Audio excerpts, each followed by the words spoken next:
Hello everyone, welcome back to our channel. We are back with another vlog. আজকের ব্লগে আমরা তোমাদের সাথে শেয়ার করব কি বলো তো, একটা মেলা। এটা হলো চড়কের মেলা, খুব ফেমাস একটা জায়গা নারনা। তো সেখানেই এবারে আমরা গিয়েছিলাম। নারনা এই চড়কের মেলাটা 3 দিন ধরে হয়, তো আমরা গিয়েছিলাম লাস্ট দিনে। অনেক দূর থেকে অনেক মানুষরা নারনাতে এই চড়কের সময় মেলা দেখতে আসে, আমরাও সেরকমই গিয়েছিলাম। অন্যান্য যেরকম মেলা হয় সেরকমই মেলা, বাট এখানে কিছু স্পেশালিটি আছে যেটা তোমাদেরকে আর কিছুক্ষণের মধ্যেই আমি দেখাবো। সেটা হলো এই যে আচার। এই নারনার এই চড়কের মেলাতে বিভিন্ন ধরনের আচার বিক্রি হয়, স্পেশালি কুল আর তেঁতুলের আচার।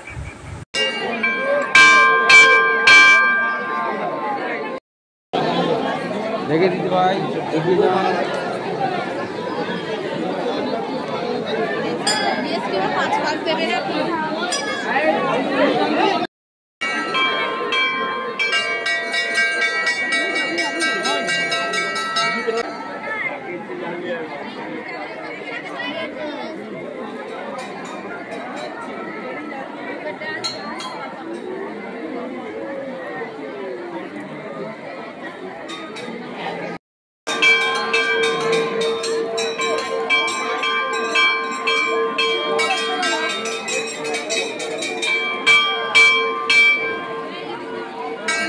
নারনায় ঘুরতে আসলাম আর এখানকার যে স্পেশালিটি আচার সেটা কিনবো না হয় কখনো? তো আমরাও কিনেছিলাম কুলের আচার, তেঁতুলের আচার।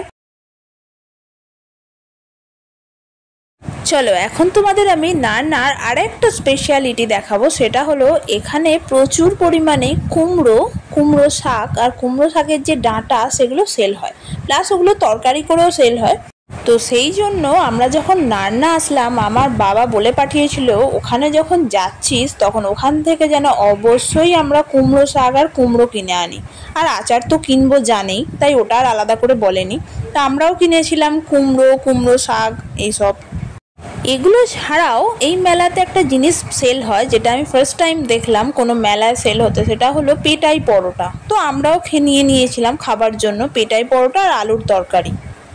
এমনি নর্মাল যেরকম পরোটা হয় সেরকমই খেতে। খাওয়া হতেই আমরা বাড়ি চলে এলাম, বেশ অনেকটাই দূরে আমাদের বাড়ি থেকে। তো আমরা কি কিনেছিলাম সেগুলো তোমাদের দেখাই। এই দেখো, এত কুমড়ো শাক এনেছি, কুমড়ো এনেছি আর আচার কিনে এনেছি। আমার বাবা বলে নারনায় গেলে ওখানকার শাক কিনে নিয়ে এসে নাকি পাড়ায় দিতে হয়, তো সেই হিসাবেই আমরা এতটা পরিমাণ কিনে এনেছিলাম। আর কি, গুড নাইট।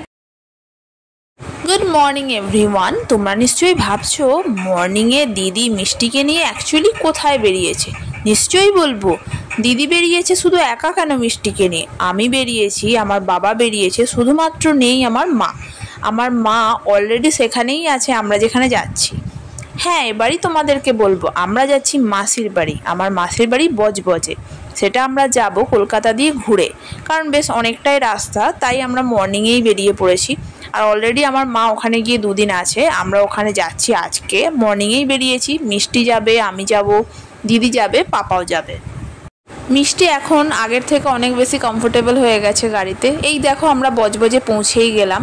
মাসির বাড়িতে পৌঁছেই আগে মিষ্টিকে আমরা খাইয়ে দিলাম।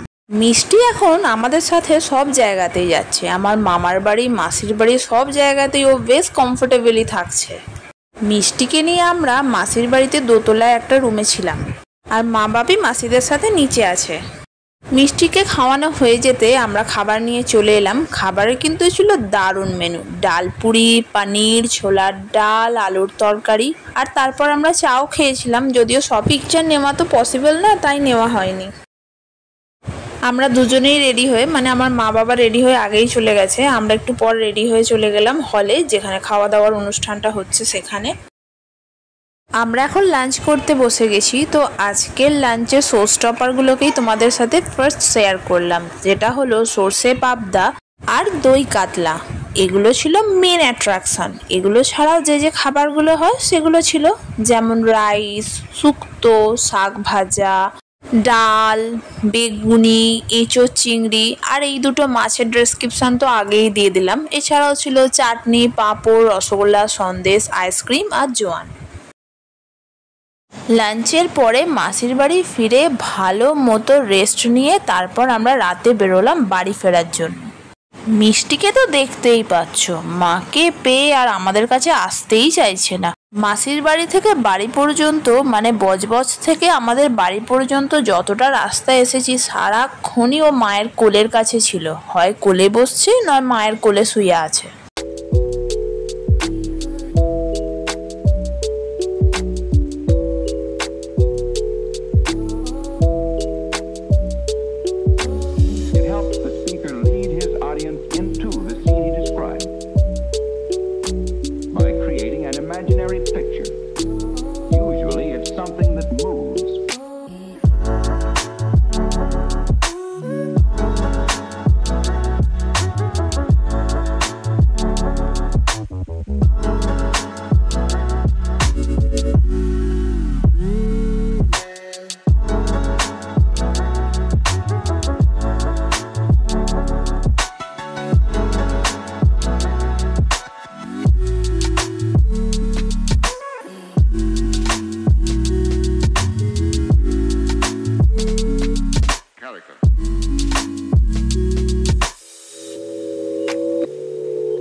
Why?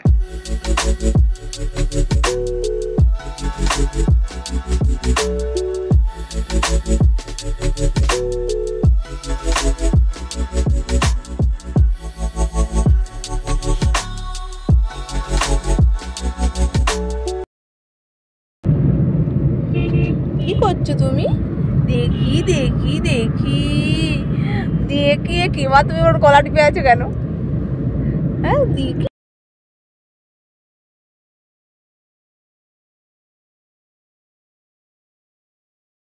তোমরা জাস্ট ওর এক্সপ্রেশন গুলো দেখো, সো কিউট, তাই না?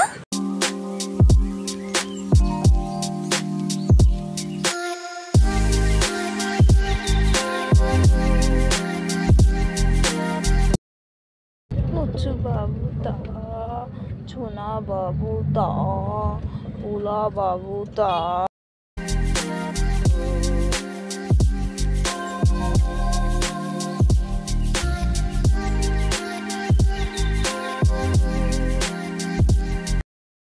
হোয়াট এলস, আমার মিষ্টিও ঘুমিয়ে পড়েছে আর আমার ব্লগও শেষ হয়ে গেছে। দেখা হবে আবার পরবর্তী ব্লগে। Well, this blog is over here. See you soon with another blog. Till then, stay tuned. Take care. Bye bye.